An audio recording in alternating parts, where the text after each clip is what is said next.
As you walk down a busy street, you take notice of the people passing you by. The girl on the left is wearing a green top, and the guy on the right is jamming out to some music that only he can hear through his oversized Bose headphones. Suddenly, you realize you need to make room for the quickly approaching boy in a wheelchair. His head is bald, his under eyes are sunken, and it's clear to you that he's sick in some way, likely cancer.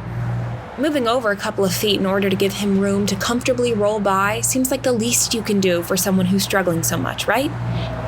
The visibility of the boy's illness legitimizes it for you and validates his hardships, but what about that girl sporting the green? Did you know that she's in the midst of balancing her hormones with 6 pills each morning and night? And that guy with the headphones, did you know that he was on his way to his second therapy appointment of the week? Estimates suggest that roughly 10% of the American population suffers from an invisible illness or disability. An invisible illness describes a condition with symptoms that may remain unseen to others, but does impair an individual in some way. Sure, this definition can be found with a quick Google search, but no amount of dictionary.com entries could depict the ways in which invisible illnesses actually affect people's lives behind closed doors, and they certainly do not detail the ways in which those of us who are healthy can best support those who are not. In order to better understand invisible illnesses, their impacts, and my role as a healthy individual, I sat down with 3 women, each struggling with an invisible illness of her own. Hi. What is your name? Emily Zeff. J. Dellorso. Mayan Amkraut. What is your official diagnosis? Generalized anxiety disorder, or GAD, or some people say GAD. Seronegative rheumatoid arthritis. PCOS, which is polycystic ovarian syndrome.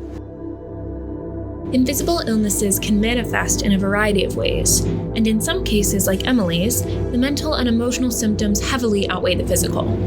The Anxiety and Depression Association of America characterizes generalized anxiety disorder, or GAD, by persistent and excessive worry about a number of different things. It's just a type of anxiety disorder where, as the name would suggest, it's pretty general. It's not quite as specific as social anxiety necessarily, but I get anxious easily about things generally. In other cases, invisible illnesses can take a serious toll on the body and result in varying amounts of physical pain. Rheumatoid arthritis, or RA, is an autoimmune disease that causes inflammation and pain in the lining of joints, also known as the synovium. The immune system's primary function is to prevent infection by identifying danger-associated molecular patterns, DAMPs, which act as flashing warning signs that distinguish healthy cells from unhealthy cells. When responding to DAMPs, the immune system often sends inflammatory chemicals to attack the unhealthy cells.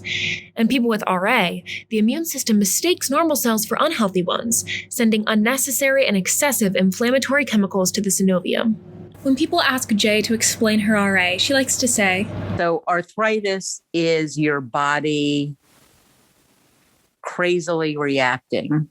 Your immune system gets confused and it's in overdrive.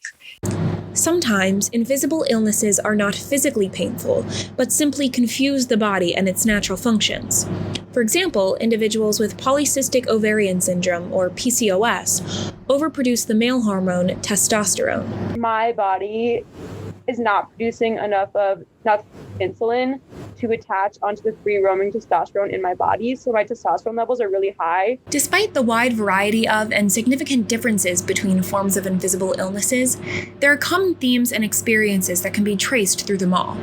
A diagnosis, for example, is often difficult to come by, as there's rarely one singular holy grail test that can confirm the presence of an illness or condition with complete certainty. This lack of certainty is what led to the distinction of Jay's RA as seronegative. To diagnose RA, doctors examine a patient's blood for various indicators of the disease, including the rheumatoid factor and antibodies to cyclic cetrylated peptides. Unfortunately, many people experience all the symptoms of RA without traces of these antibodies in their blood work, which is what led to Jay's diagnosis. Oppositely, Mayan displays few of the common external symptoms of PCOS, but does have blood work that majorly and surprisingly reflects that of someone with the condition.